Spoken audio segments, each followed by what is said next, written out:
Let's get into some of the software, talk about some of that and the differences between them.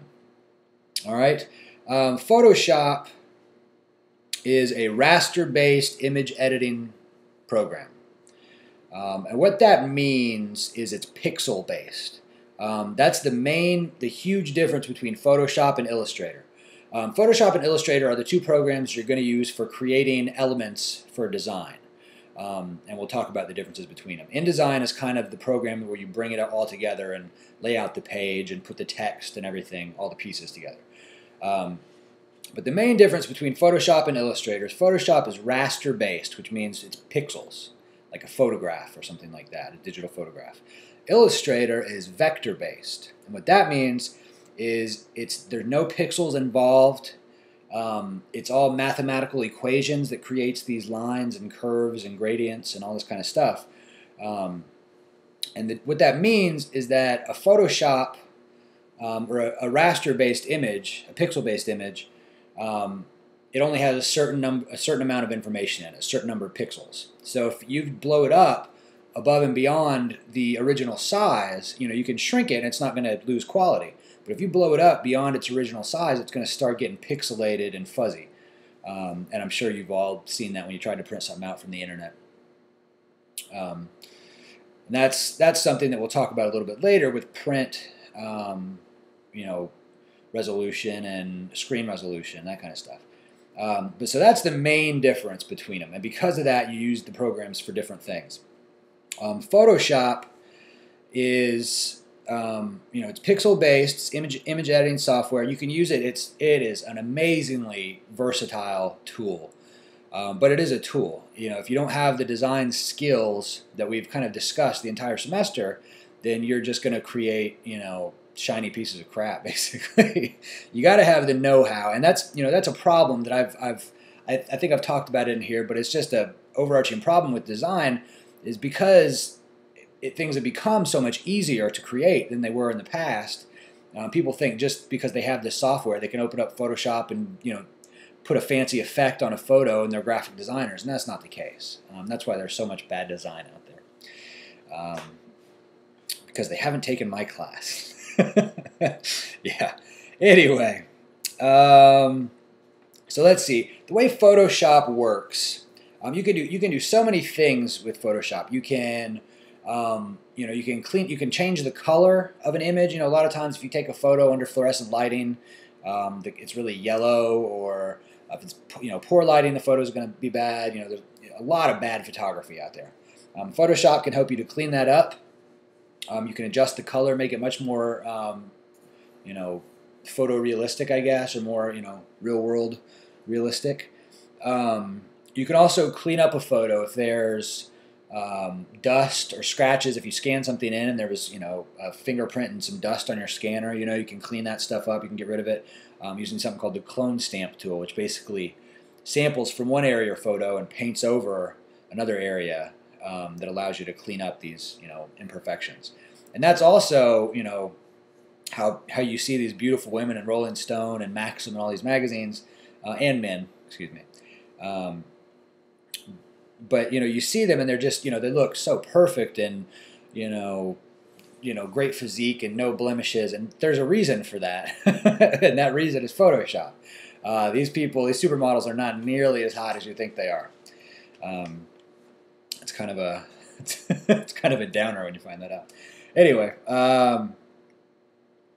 so you can use that to clean up, blemishes and imperfections. If there's red eye in a photo, you can get rid of that really easily. You can get rid of wrinkles, crow's feet or double chins, or you can actually make somebody, who's fat look skinny and vice versa. All these different things. And then, of course, you can do the really fun stuff in Photoshop, like putting a celebrity's head on another celebrity's body, or merging two faces together, or, making, merging these different animals together to create this weird, creation that doesn't exist. And so a lot of surreal stuff too, not just realistic stuff.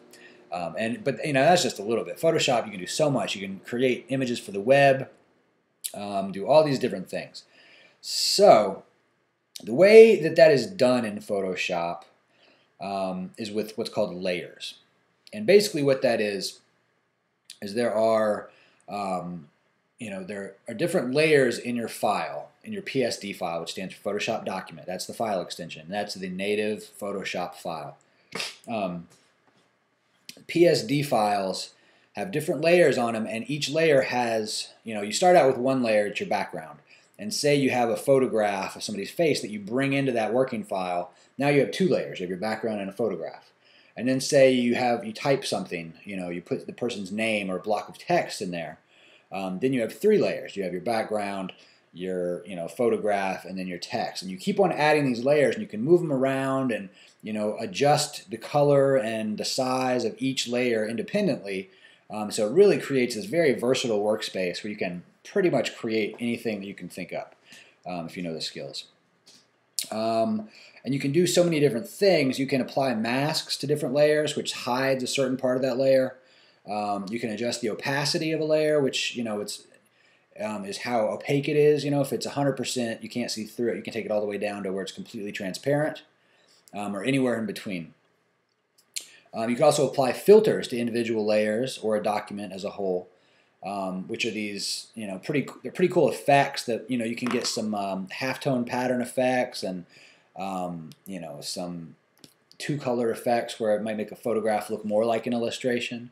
And that's kind of where Photoshop and Illustrator blend together. Is you can take a Photoshop, you can take a photograph in Photoshop and make it look like an illustration. But that's you're starting with the photograph. Where with Illustrator, you can create you can bring a photograph into Illustrator and create an illustration with it, but it's a different animal. You usually don't use photographs with Illustrator. You usually start from scratch and you illustrate. So it's not just a clever name. Let's see. Photoshop, we talked about all the different file sizes, file and extensions, and all this kind of stuff. A couple things you need to keep in mind when you're working with pixel-based images, such as photographs or anything that's not vector-based, basically. One thing is color modes. There are, I think like 20 different color modes in Photoshop, but really it comes down to two or three. And those color modes that are most used are, well, first grayscale, of course, which is black and white. RGB, which stands for red, green, and blue. And that is what is used for anything that's on screen, whether it's on the internet. All web graphics are RGB color mode. All things for TV, video, whatever that might be. If it's a flash animation or something like that, that's all going to be RGB. All right, and so that's anything that's going to be a screen is going to be RGB, red, green, and blue. And all these three colors, red, green, and blue, all come together to kind of form, any color that you see, any color in the rainbow. And that's, I don't know if you were ever a little kid and you stuck your face right up next to the TV screen and that's all you saw was red, green, and blue dots. That's that's because RGB makes it all up.